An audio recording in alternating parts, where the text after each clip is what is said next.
My children left me to die. The doctors begged them to come, but they said, he is nobody to us. A week later, they burst into the hospital, greedily looking for an inheritance. But my bed was empty. Only a letter was on the pillow. When they read it, their faces turned white. They thought they had destroyed me. They were wrong. Before we continue, please subscribe to the channel and let us know where you are listening in the comments. Pain stabbed my chest, yanking me from darkness. My eyes snapped open, squinting against the cold glare of fluorescent lights. The air smelled of antiseptic, sharp and sterile, cutting through the fog in my head. A steady beep, some monitor, probably, drilled into my ears, each pulse syncing with the throb in my ribs. Where was I? My fingers twitched, grazing stiff sheets, and I tried to sit up. Bad idea. My legs felt like lead, and a tug in my arm reminded me of the catheter taped to my skin. I winced, collapsing back onto the pillow. The room was small, all white walls and metal rails. My gaze drifted to the bedside table, my wallet, a gold watch, and my glasses, one lens cracked like a spiderweb. My heart skipped. Those glasses, I'd been wearing them when. A flash hit me. Headlights blinding me, a truck's horn blaring, metal screeching as the world spun. Then nothing. An accident. I'd been in an accident. I fumbled for the call button, my thumb trembling as I pressed it. The door creaked open, and a man in a white coat stepped in, his shoes squeaking on the linoleum. Dr. Adams, his name tag read. He was older, maybe my age, with gray streaks in his hair and a face that looked kind but tired. He glanced at the monitor, then at me, his eyes softening. "Mr. Cunningham, you're awake," he said, voice low. "How do you feel?" "Like I got hit by a truck," I croaked, throat dry as sandpaper. I tried to laugh, but it came out as a cough. "What happened?" He hesitated, adjusting his glasses. "You were in a car accident. Lost a lot of blood. We stabilized you, but it was close." Close. The word hung heavy, like a stone in my gut. I swallowed, my mind racing. My kids, Eric, Laura, where are they? I pictured them waiting outside, Eric pacing with that impatient scowl, Laura clutching her phone, worried. They had to be here. They were my kids. Dr. Adams looked away, his fingers tightening on the chart in his hands. "We tried contacting them," he said, voice careful, like he was stepping around broken glass. "It's complicated." Complicated? I propped myself up, ignoring the fire in my chest. "What's that supposed to mean? Are they okay?" "They're fine," he said quickly, but his eyes didn't meet mine. He flipped a page in the chart, though I could tell he wasn't reading it. "You need to rest, Mr. Cunningham. Your body's been through a lot." Rest? I didn't want rest. I wanted answers. My kids were fine, but they weren't here. Why? The room felt colder, the beeping louder. I gripped the rail of the bed, my knuckles whitening. "Doc, tell me what's going on. Where are they?" He sighed, his shoulders sagging like he'd been dreading this. "We'll talk soon, I promise. But right now." "No," my voice came out sharper than I meant, hoarse but firm. "I want to know. Now." He stood there, chart clutched like a shield, his jaw tight. The door behind him swayed slightly, its hinges groaning. I stared at him, my heart pounding, waiting for the truth I wasn't sure I could handle. Dr. Adams sank into the chair beside my bed, the chart still in his hands. His fingers fidgeted with the edges, bending the paper slightly. Outside, rain tapped the window, a soft rhythm against the hum of the hospital. The air felt thick, like it was pressing down on me, waiting for him to speak.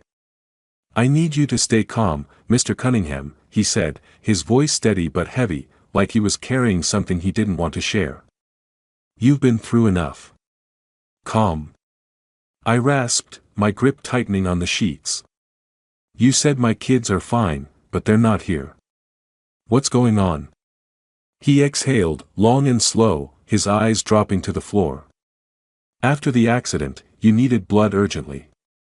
We didn't have enough of your type in the bank. I called your son, Eric, first. Then your daughter, Laura. He paused, his lips pressing into a thin line. They didn't come. The words hit like a punch, stealing my breath. Didn't come. My kids.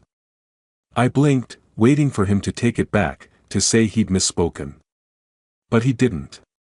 The monitor's beep filled the silence, each pulse mocking me. What do you mean, didn't come? My voice cracked, barely above a whisper. I spoke to Eric myself, Adam said, his tone softer now, almost apologetic. I told him it was critical, that you might not make it.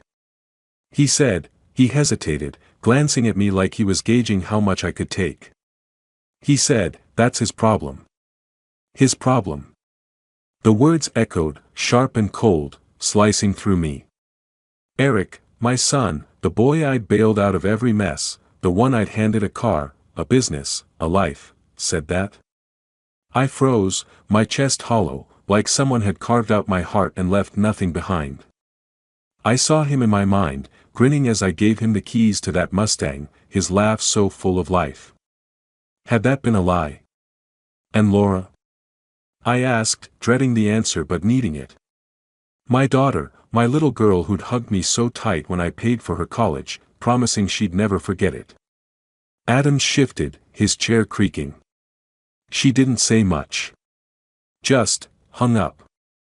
Hung up. The rain outside grew louder, each drop a hammer against my skull. Laura, with her polished smiles and endless posts about gratitude, couldn't even spare a word for her dying father. I stared at the ceiling, my eyes burning, but I wouldn't let the tears fall. Not yet. I'm sorry, James, Adam said, using my first name for the first time. His hand hovered over my shoulder, then dropped. I didn't want to tell you like this, but you deserved to know. Deserved. The word felt wrong, like a consolation prize for a game I'd already lost. I turned my head toward the window, the glass streaked with rain, blurring the world outside. Can you leave me alone for a bit? My voice was flat, empty. He nodded, standing. I'll check on you soon. If you need anything. I won't. I didn't look at him. The door creaked as he left, the sound fading into the quiet. Alone, I stared at the rain, each drop a reminder of what I'd lost. My kids, my family, my reason to keep going. Why fight for them now? Why fight at all? The rain had slowed to a drizzle, its soft patter the only sound in the room. I lay still, staring at the ceiling, the tiles above me a map of cracks and stains. My chest ached, not just from the accident but from something deeper, a void that grew with every breath. Eric's words, his problem, looped in my head, tangled with Laura's silence. My kids. My blood. They'd left me to die. I turned my head, my neck stiff, and my eyes landed on the bedside table. My watch sat there, gold and worn, its face etched with a faint inscription, to James, forever, Clara. My wife's gift, given the day we learned she wouldn't make it. I reached out, my fingers brushing the warm metal, and for a moment, I felt her hand in mine, steady and sure. Clara would have fought for me. But she was gone, and the kids I'd raised in her memory had turned their backs. I closed my eyes, memories flooding in. Eric and Laura, so small they barely reached my knees, giggling as I read them stories, their heads nestled against my chest. I'd given up promotions, worked nights, built a life for them. Every sacrifice, every choice, was for them. And for what? To be discarded like an old debt? The thought crept in, quiet but heavy, maybe I should let go. Just close my eyes, let the pain take me. No more fighting, no more betrayal. The monitor's beep slowed, matching my shallow breaths, and I wondered if it would be that easy. To slip away, to stop being his problem. But then another memory surfaced, sharper, fiercer. Years ago, when my business was crumbling, I'd sat in a dark office, bills piling up, everyone telling me to quit. I didn't. I clawed my way back, built an empire from nothing. That man, that James, didn't give up. He fought. I opened my eyes, my jaw tightening. Was I really ready to let their betrayal win? My gaze flicked to the watch again. Clara's voice echoed in my mind. You're stronger than you know. I wasn't done. Not yet. I shifted, wincing as pain shot through my ribs, and reached for my phone on the table. My fingers hovered over the screen, trembling. Michael, my friend, my lawyer, he'd understand. He'd know what to do. I stared at the phone, my thumb poised over his name. The room was silent now, the rain gone, leaving only the faint hum of the hospital. Could I trust him? Could I trust anyone? The door to the room felt far away, but in my mind, it was opening, leading somewhere new. I just had to take the first step.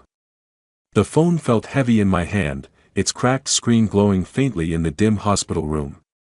My thumb hovered over Michael's name, the weight of my kid's betrayal pressing down like a stone in my chest. Eric's cold words, his problem, and Laura's silence churned in my mind, fueling a fire I hadn't felt in years. I'd given them everything, college, cars, second chances, and they'd left me to die. No more. I wasn't done yet. I pressed the call button, my heart thudding against my bruised ribs. The drip in my arm pulsed with each beep of the monitor, a reminder I was still here, still fighting. The line clicked, and Michael's voice came through, warm but edged with that familiar sarcasm. James, you're alive. I was about to send a search party. Not funny, I said, my voice hoarse but steady. I leaned back against the pillow, the sheets crinkling under me. They didn't come, Mike. Eric, Laura, they didn't even answer the hospital's calls. Silence on the other end, then a low whistle. That's low, even for them. What did they say? I recounted Dr. Adams' words, each one cutting deeper as I spoke. Eric's dismissal, Laura's hang-up, it was like they'd erased me.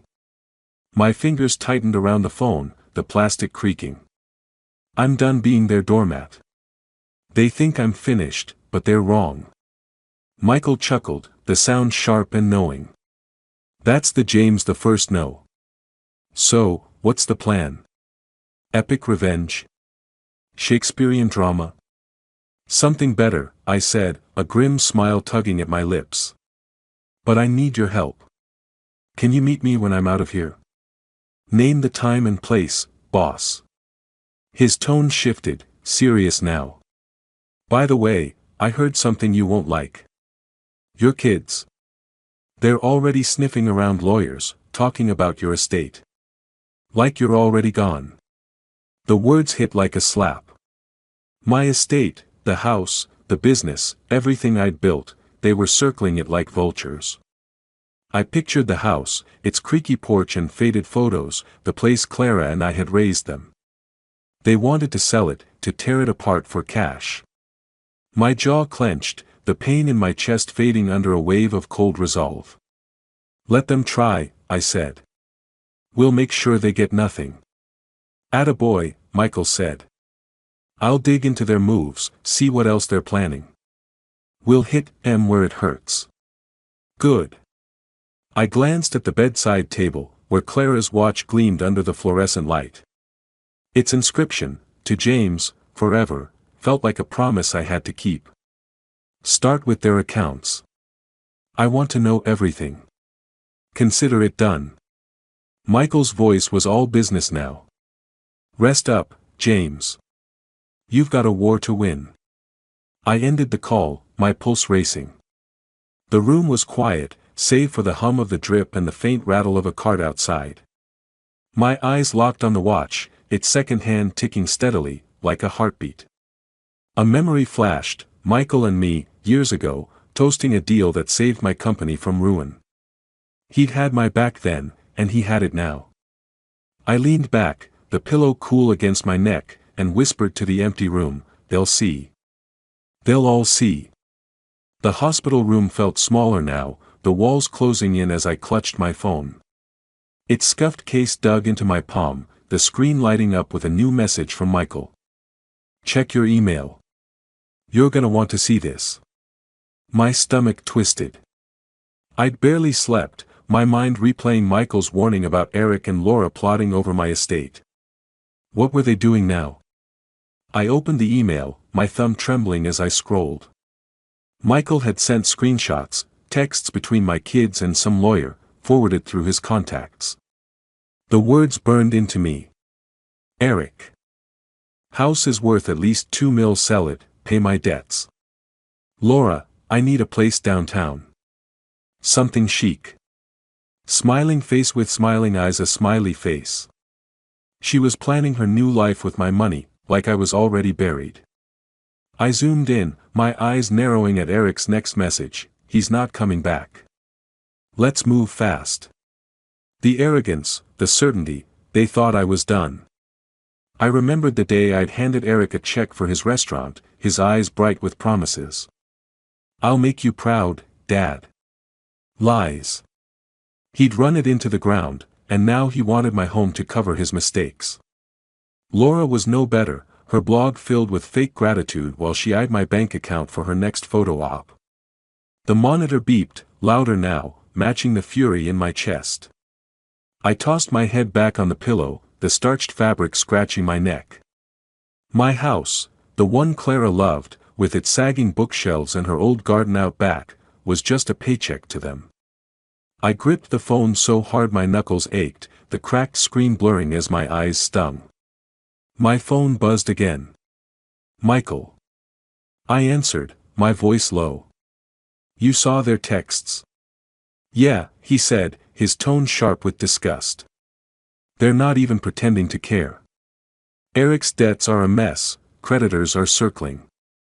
Laura's just greedy, wants a penthouse to flex online." I swallowed, the lump in my throat like gravel. "They're betting on me being dead." "Not on my watch," Michael said. "We can freeze their access to your accounts, lock them out. It'll hit them hard. You in?" "Do it," I said, my voice cold. "But first, get more proof." I want it airtight. "Smart man." I could hear his grin. "I'm on it. They'll be crying by tomorrow." I hung up, my gaze drifting to the window. The sky was gray, heavy with clouds, like the weight of my kids' betrayal. I pictured the house, empty, its doors locked against them. A memory hit, Eric, years ago, boasting about his restaurant while I wrote another check. I'd believed in him. Fool. Now, I'd take it all back, every key, every cent, every chance they'd squandered. My thumb hovered over the bank's number, my heart pounding. Outside, a crow landed on the sill, its beady eyes staring through the glass. I leaned forward, ignoring the ache in my ribs, and imagined stripping Eric and Laura of everything they valued. The phone felt like a weapon in my hand, ready to fire the first shot. Sunlight slipped through the hospital blinds, painting stripes on the wall. I sat up, wincing as my ribs protested, and grabbed my phone. The weight of yesterday's decision, locking Eric and Laura out, felt real now, like a fire in my bones. They'd spent years bleeding me dry, and I was done. Today, I'd start taking back control. I dialed the bank, my voice steady despite the cough that scratched my throat. The employee on the line, a woman with a bored tone, picked up. "First National, how can I help?" "James Cunningham," I said, leaning forward, the four-line tugging at my arm. "I need to block all secondary cards on my accounts. Eric and Laura Cunningham. Effective immediately." She hesitated, keys clicking in the background. "Sir, that's unusual. Can you confirm the account details?"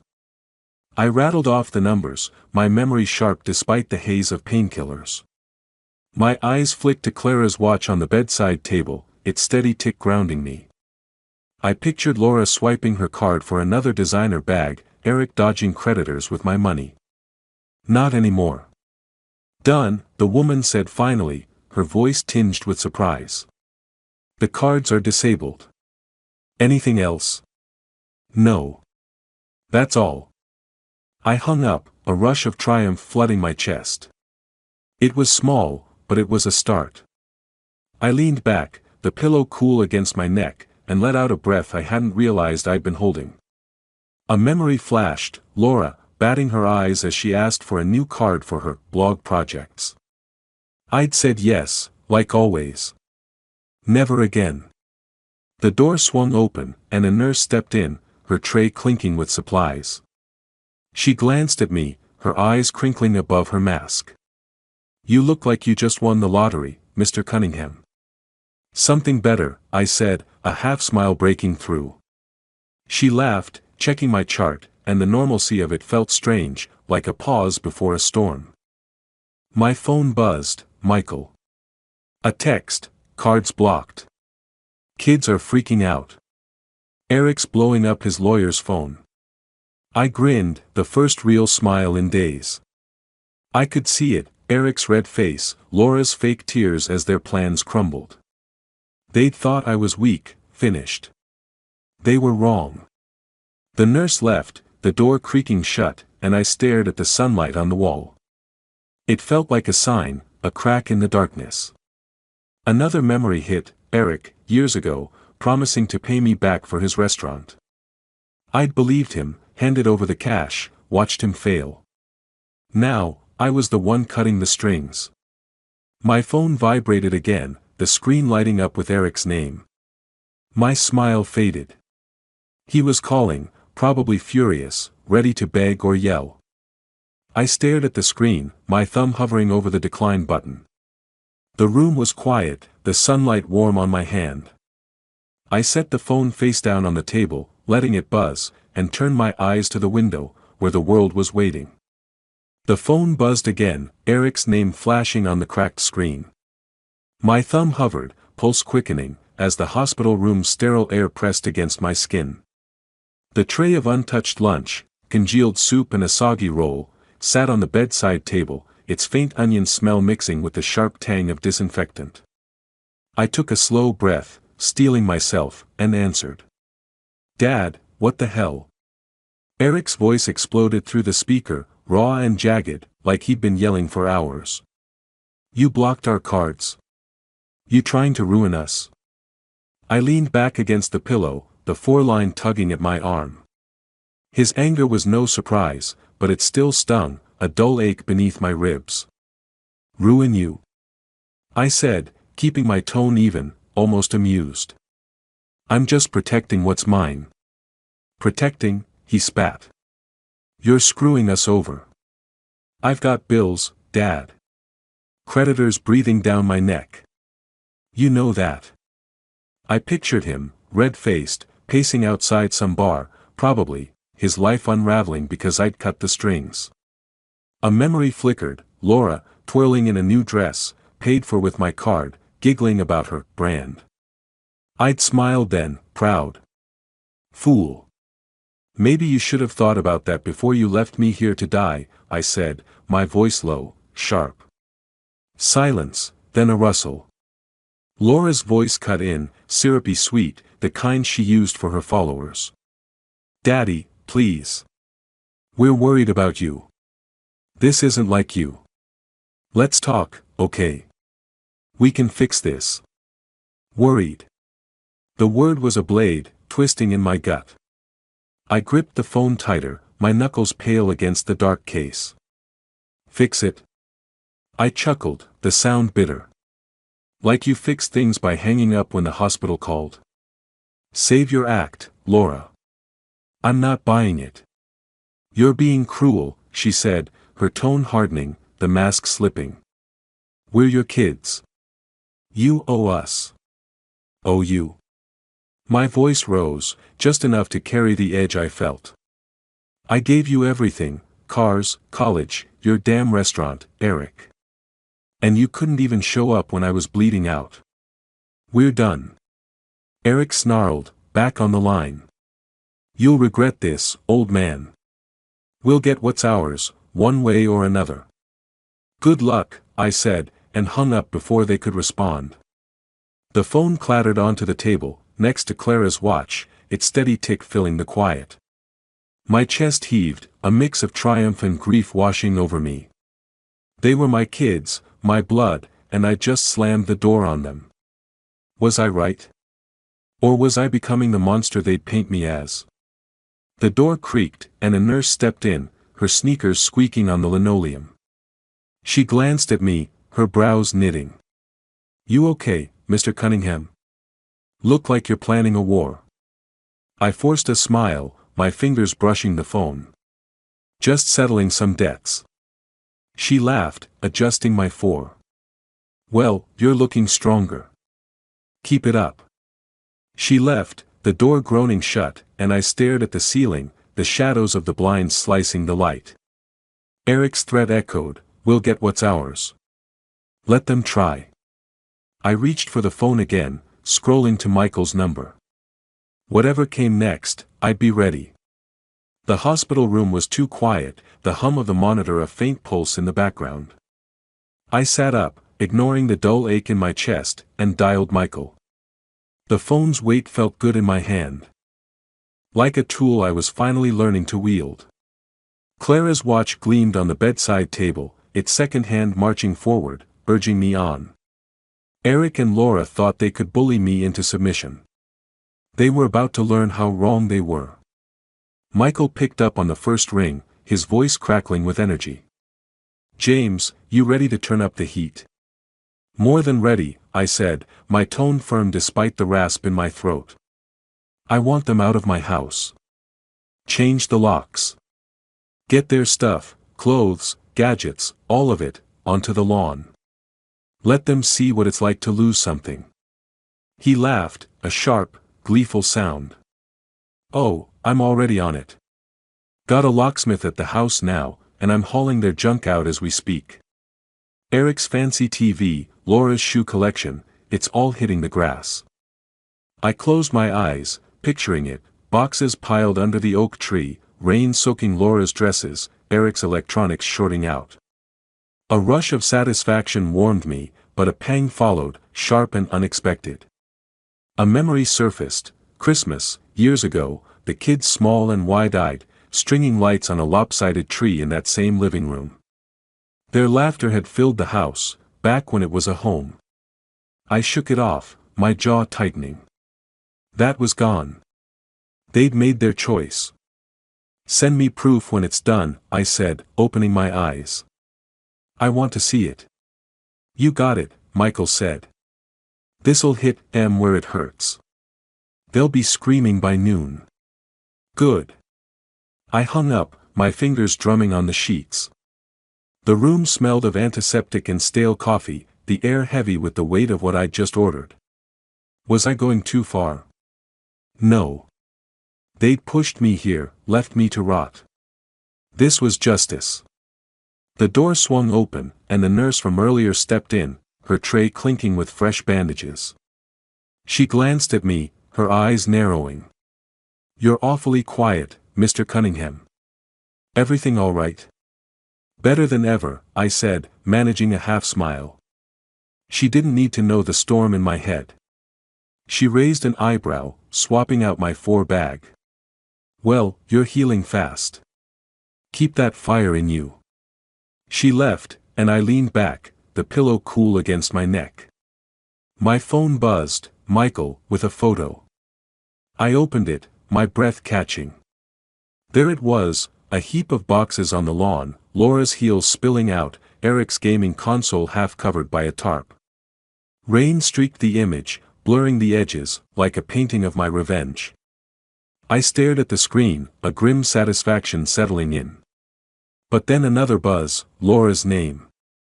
A text, you serious? We're coming to the house.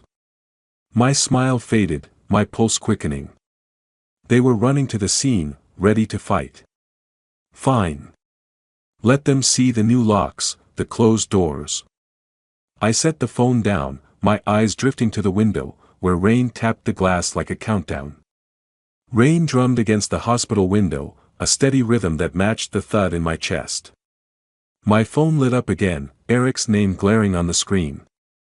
I knew what was coming. Michael's photo of their belongings on the lawn had probably reached them. I took a slow breath, the air sharp with the scent of coffee from the nurse's earlier visit, and answered. "You threw our stuff out." Eric's voice was a roar, thick with fury, the sound of rain and wind crackling in the background. "You're insane. It's pouring, and my gear's ruined." I leaned back, my fingers curling around the phone, my voice calm as ice. "My house, my rules. You don't live there anymore. You can't do this," he shouted, his words tripping over each other. "That's our home." I corrected, my tone flat. "You made it clear I'm nothing to you. Now you get to feel the same." Laura's voice broke in, shrill and shaking, cutting through the patter of rain. "Daddy, this is cruel. We'll sue you for this. You can't just kick us out." "Sue me?" I chuckled, the sound low and bitter. "Go ahead. It's my name on the deed. You've got nothing." I pictured them standing on the lawn, soaked, scrambling to save their precious things. A twisted part of me savored it. A memory hit, last year, sitting them down, begging them to take responsibility. Eric had laughed, Laura rolled her eyes, both dismissing me like I was a nagging old man. I'd let it slide, hoping they'd change. "No more." "You're a monster," Laura hissed, her voice venomous now. "You'll pay for this." "I already have," I said, my voice steady despite the ache in my ribs. "You made sure of that when you left me here." I hung up, the silence in the room louder than their screams. My hand trembled as I set the phone down, Clara's watch ticking softly beside it. Their threats hung in the air, but I felt no fear, only a cold, hard resolve. My phone buzzed again, Michael. A text, "Locks changed. They're losing it out there." I nodded to myself, a faint smile tugging at my lips. They were cornered, and I was just getting started. A memory of the house flashed, its creaky stairs, Clara's garden, now locked against them, a fortress I controlled. The door creaked, and the nurse stepped in, her clipboard tucked under her arm. "Good news, Mr. Cunningham," she said, her voice bright. "Doctor says you're clear for discharge soon. Ready to go home?" Home. The word sparked something in me, a mix of longing and defiance. "Yeah," I said, my eyes drifting to the bedside table, where my wallet and watch waited. "I'm ready." She left, and I stared at my things, the watch's faint glow catching the light. I pictured the house, its new locks gleaming, the lawn littered with their past. They thought they could bully me, break me. But I was coming back, stronger than they'd ever imagined. The rain outside slowed, and I leaned forward, my mind already at the front door.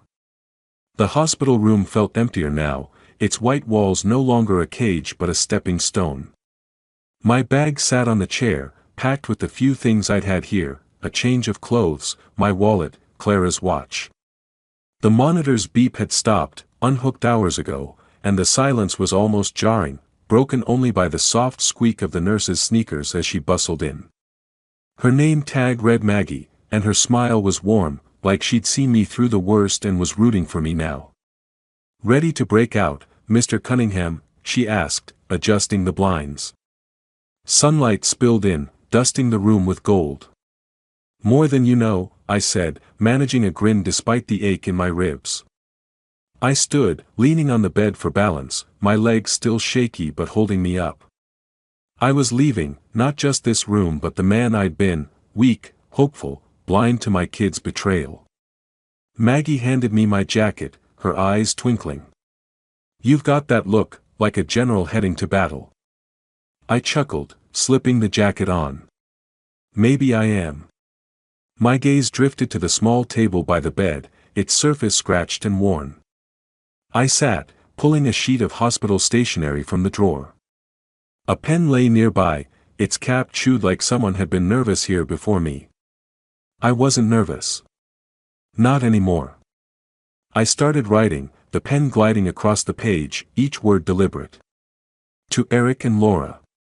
Not a plea, not an apology, a statement. My hand was steady, my thoughts clear. I didn't rush, didn't second guess. A memory flickered, sitting at our old kitchen table, writing love letters to Clara, her laughter filling the house as she read them. The ache of her absence tugged at me, but I pushed it down.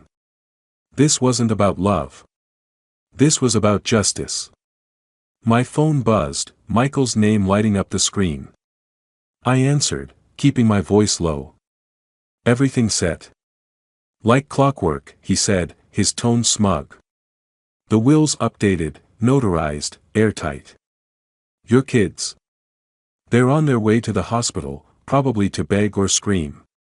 You sure you're ready for this? Let them come, I said, folding the letter.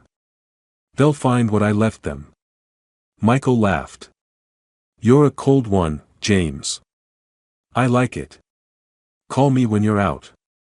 I hung up, sealing the letter in an envelope. I placed it on the pillow, its crisp white edge stark against the rumpled sheets. Eric and Laura would storm in, expecting to find me weak, pliable. Instead, they'd find this, a piece of paper that would shatter their world. I stood, grabbing my bag, and took one last look at the room. The watch on the table glinted, Clara's inscription a quiet strength in my chest. Maggie poked her head in. Cab's waiting, General. I nodded, slinging the bag over my shoulder. The door creaked as I stepped into the hall. Its hinges groaning like they were reluctant to let me go. My shoes echoed on the linoleum, each step a promise. I was walking out, not just from the hospital, but into something new. Behind me, the door swung shut, and I didn't look back. The taxi hummed along the streets of our small Ohio town, the world outside a blur of brick storefronts and budding trees. I leaned against the cool window, the leather seat creaking under me, the faint smell of air freshener mixing with the city's damp spring air. My phone vibrated in my pocket, but I ignored it for now, my mind still on the letter I'd left behind. Its words were a weight lifted, a line drawn. Eric and Laura would be at the hospital by now, tearing into that envelope, their faces falling as they read. A memory surfaced, pushing the kids on swings at the park, their laughter bright, my dreams of a close family stretching out like a sunny afternoon. I'd held on to that dream too long, even as their greed grew, their love faded. The taxi hit a pothole, jarring me back. Those days were gone. I was done chasing ghosts. My phone buzzed again, insistent. Eric's name flashed. I answered, my voice flat. What? Dad, what is this? His voice was a mix of rage and panic, the hospital's hum faint in the background. You're giving everything to charity. Everything. Laura cut in, her tone pleading, cracking at the edges. Daddy, please, we're sorry. We didn't mean it, any of it. Don't do this. I stared out the window, the town slipping by, its quiet streets a contrast to the storm in their voices. You made your choice, I said, each word cold, deliberate. You left me to die. This is the consequence. Eric's voice rose, desperate. This is crazy. You can't just erase us. Watch me, I said, and hung up. The phone went dark in my hand, their voices cut off like a slammed door. My chest tightened, not with regret but with a strange relief. I'd carried their weight too long, every bailout, every excuse. No more. A text from Michael popped up, you did it, man. They're done. Proud of you. I nodded to myself, a faint smile tugging at my lips. The taxi slowed at a light, and I pulled my wallet from my pocket. Inside was a photo, creased and faded, Eric and Laura as kids, grinning at a fair, cotton candy smudging their faces. I traced the edge, the ache of what could have been sharp but fleeting. Then I slipped it into my coat pocket, out of sight but not forgotten. The driver glanced back. "You okay, sir?" "Yeah," I said, my voice steady. "Just heading home." He nodded, and the taxi rolled on, the town's familiar shapes unfolding outside. The hospital was behind me, the letter's truth sinking into my kids' lives like a stone. I leaned back, the city's pulse thrumming through the glass, and felt something new, freedom, sharp and clean, waiting just beyond the next turn. The cafe buzzed with life, the air thick with the scent of fresh coffee and warm pastries. I sat by the window, the wooden table scratched from years of use, a half-empty mug in front of me. Outside, the streets of our Ohio town hummed, kids on bikes, couples strolling, the spring sun glinting off shop windows. Michael sat across from me, his tie loosened, a grin spreading as he flipped through papers about the charities we'd chosen. "You're a regular saint now, James," he teased, tapping the documents. "Giving it all to kids' hospitals, housing programs, hell, you're rewriting your legacy." I laughed, the sound easier than it had been in months. "Just doing what feels right. They'll make better use of it than my kids ever would." He leaned back, sipping his coffee. "Speaking of, heard from Eric or Laura?" "Not since the hospital." I shrugged, the weight of their names lighter now. "They're out of moves. Let them figure it out." Michael nodded, his eyes softening. "You're a tougher man than I am. But damn, you pulled it off." I looked out the window, a memory flickering, planning my will years ago, picturing Eric and Laura grateful, carrying on my name. I'd been so sure they'd value it, value me. Instead, they'd valued my bank account. The sting was still there, but it was dull, like a bruise fading. I'd built something better now. Something that mattered. My fingers brushed my wallet, and I pulled out the photo of the kids, Eric and Laura, young and carefree, their smiles frozen in time. I stared at it, the cafe's chatter fading. They'd been my world once, my reason to fight. Now, they were a chapter closed. I opened the table's small drawer, a quirky feature of this old place, and slid the photo inside. It felt right, letting them go without anger, without regret. "You good?" Michael asked, watching me. "Yeah," I said, closing the drawer with a soft click. "Better than good." He raised his mug. "To the new James Cunningham, then. World changer." I clinked my mug against his, the ceramic warm in my hand. "To starting over." The cafe door jingled, a family stepping in, their laughter bright. I watched them, then turned to the window, the town alive with possibility. A new project was forming in my mind, maybe a community center, something to give back. The thought sparked a quiet excitement, a purpose I hadn't felt in years. I lifted my coffee, the steam curling like a promise, and smiled. The world was open, and I was ready to walk through its doors. If you liked this story, please like this video, subscribe to the channel, and share your impressions of this story in the comments. To listen to the next story, click on the box on the left. Thank you for watching.